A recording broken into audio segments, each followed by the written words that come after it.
According to a study published by NerdWallet in January of 2023, the annual, the average credit card debt for an American household is $170,000. That's 170, and I don't even know how many more zeros, right? now, nervous smile. To be clear, because we're all in debt in some form or fashion in the household, I don't really understand why it's such a weird topic to discuss. It's such a sticky subject. It's something that reverberates through the walls, yet none of us act like we can hear it. And because of that, we actually pass on our financial illiteracy to one another, to our children, to our cities, to our communities, to our state. And so we end up in $170,000 of bad debt instead of learning how to use that money to actually buy assets that generate cash flow. Hi, my name is John Smith and welcome to Excellence. Here on this channel, we discuss credit and all things related to it. One recognition that we had, one thing that we recognized is that credit doesn't end with finances. We actually have credit whether we sleep, whether we nap, whether we eat, whether we drink, whether we go to baseball fields or whether we go to barbecues, whether we have small families or big families, whether we exercise or don't. Like, credit is going into all of these facets of our life and permeating our relationships. And in today's call, what we're going to talk about is credit, family, and friends, and why the three don't really mix. Now, if I can, specifically speaking on my experience, I am not an expert by any stretch of the imagination, but I do credit, right? I'm passionate about it. I love it. I've imbibed all things credit, from understanding the intricacies to understanding how to fix it, how to use it best, leverage it, how to get it back, how to earn from it, how to teach people about it. Like, all of these different things I've invested in learning about credit. But when it came to introducing the concepts to my family, not everybody was as open as I was. I actually remember the first time I told a family member that I was going to acquire a credit card, they freaked out. They're like, John, whatever you do, don't get a credit card. And I said in response, well, hey, how am I ever gonna buy a house one day if I don't start building my financial footprint, right? And so we wanna be able to build our financial footprint because credit is the way to do that. If I've never seen you before and I don't know you, I'm not just gonna up and give you money. I'm definitely not gonna up and give you a house. And so the way the banks look at us is, if we've seen you before and we know you, you're familiar to us, and you have a track record, maybe we can consider giving you an asset, a debt, a liability, like all of these things. We'll give them all to you if you're qualified. But before we even have the qualification conversation, we first need to know you, right? So in that conversation with my family member, I said, hey, I need to build a financial footprint. If I don't start now, it'll be too late when I want my dream, my goal of buying my first residential property, right? Because I can't just take a bag of $50,000 and drop it at the realtor's feet. Like, hey, I want it. They're gonna wanna know, hey, where did this money come from? What did you do to get this money? Can you show us a track record of how you acquired it? And all of that is messy, right? And this is 2023, it's America. Like, we track our money, it's impossible to hide even, right? And so we want to be able to create a beautiful track record so that when we want to actually execute on our goals, we are in position to do so, right? Money matters. How to handle financial disagreements with loved ones. If I were to create any topic on how to apply credit to family, it would be in disagreement form. It would have a negative connotation. And that's just because in my house, I don't think we were ever brought up on credit principles, right? I don't think I was actually able to have money until I was 10. Like, I couldn't have cash in pocket until I was 10. And obviously credit is a different beast than cash. However, it is a level up from the beast of cash. The idea is I can go work for 20 years to save up to chase my dreams, or I can have a credit profile positioned properly to get me my dream in a day, and then use that dream to pay back the credit I borrowed. And now I just accomplished a dream in 20 years. However, most of us, I don't know what the word is, Gen Z, I think that's what we are, Gen X, I'm one of them. We weren't really taught about credit. Instead, we were taught to go to school, get a good job, go to school, get good grades to get a good job, and then do well and be persistent and great at that job, so that one day maybe we get a promotion, and then from that promotion, I forgot college. You guys gotta go to school. We go to school to get the good grades, to go in debt, to go to another school to get better grades, to maybe land into a career, which typically more than often is a job that isn't what we pursued in school, right? And now we're in bad debt, and we're taught to keep that job and work hard and be diligent and pursue promotions and pursue climbing up this hierarchy of corporate America, right? And then that is what will get us the safety and the sanity and the security that we most desire.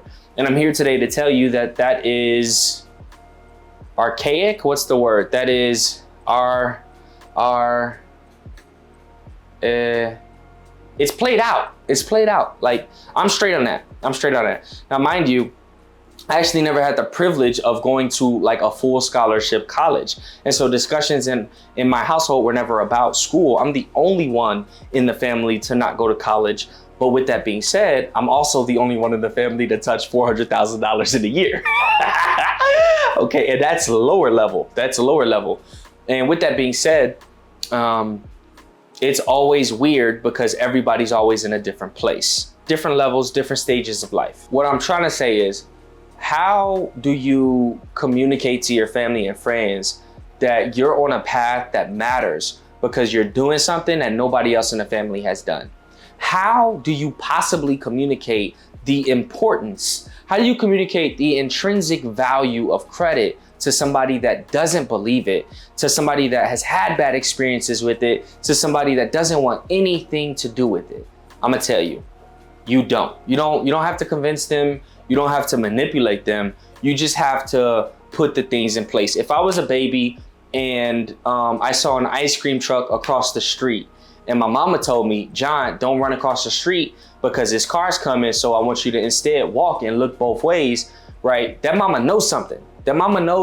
She knows something. And so if I listen to mama, I'ma probably be decent in getting the ice cream safely.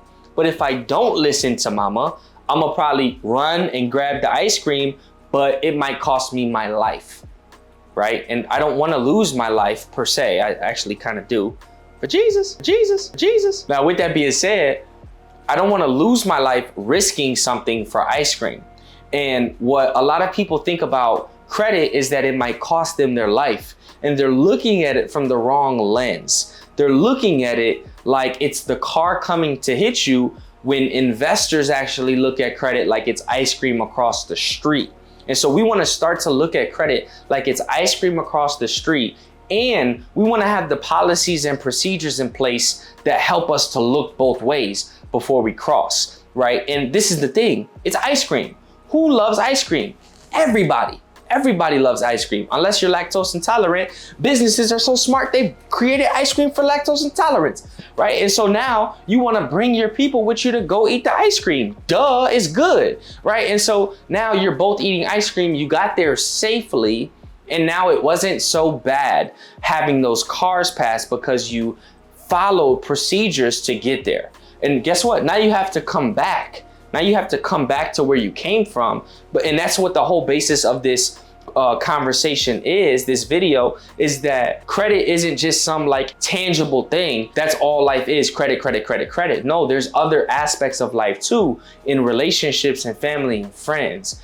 And so what I want to communicate is that you won't ever be able to get somebody to see your vision if you're not pursuing it, right? If you don't point out the ice cream, if you don't hear the music from the ice cream truck, paleta, man. If you don't see that ice cream on the other side of the street and make somebody aware of it, they won't ever get the treat.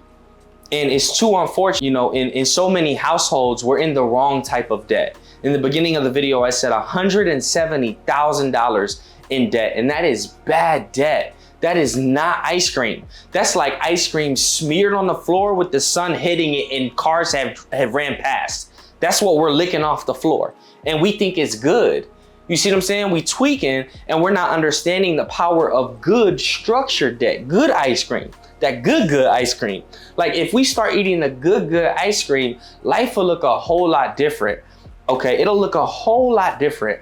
And it would behoove us to make sure that we understand what we're working for, that we want our time back on those sunny days, that we want to spend time with our family and spend time with our friends. We're not trying to get into arguments with them about what we do or how it works or where we're going with this thing. No, instead, we want to be on the same page. We want to see the same vision and enjoy the same treats that it gives. Because guess what? Credit is a treat when used properly, right? When you follow the proper policies and procedures and use credit well, it is a treat.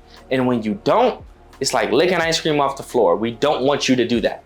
That's not good. No bueno. No bueno. So a real life example, I got off the phone with a client today whose family member had a bunch of medical collections on her file. And she was saying, hey, I know that you know that credit guy, can you help me fix it? And my client actually said, no, I'm not gonna help you fix it. And it turned into a really big fight between the two. And the first was saying, well, hey, I can't get a job because I have these medical collections on there. It was like a psychiatric ward on her credit, she was saying, or something like that, something of the sort. And I think it gets really interesting when you are able to have so much discernment that you know who would not be good with credit. You know, if this person sees the ice cream truck across the street, they might jag their play. And I've had way too many conversations with people that have used credit poorly and end up in a pickle and don't know how to get out of the hole, right? And then how do you experience that conversation? How do you have that conversation with the family member or friend that might have believed in you as it related to credit and didn't know the results, didn't know the possibility of a negative effect? You have to be open to all of it, right? It's not just, oh, credit is good and rainbows and unicorns. There is a risk side of it too. But the problem is that we get scared of the risk part and then never cross the street. So we stay where we are. And what I'm presenting to you today is you should be aware of the risk and be aware of the reward. And if you can balance out both and understand where your life is and where your life will be 6 months from now, 1 year from now, 2 years from now, as I was when I said I wanted that home, and do the small things to work up to it, that's pretty dope. That's pretty dope. Because I don't want to have that conversation with myself 6 months later, a year or 2 years later, and I'm exactly where I was. And I haven't created any financial footprint. I'm not any closer toward my goal, right? I haven't done anything or been anything more in terms of my goals than I already was. Who wants that, right? Who wants that? Just that don't try to like manipulate or convince anybody to do anything when it comes to their lives. Just let them do them. But I need you to be on point. I need you to understand what you're getting into and pursue it well. Follow the policies and procedures. Look both ways before you cross the street is all I'm asking. Because if you do, when you get the ice cream, it'll be so much sweeter. Okay, so with that being said, I don't know. So by the way, I didn't follow my outline at all. Super bad. With that being said though, like, subscribe, all of those fun words. If it was of value to you, nervous smile. Oh, and by the way, next week we're gonna be talking about wouldn't you like to know? Welcome to excellence.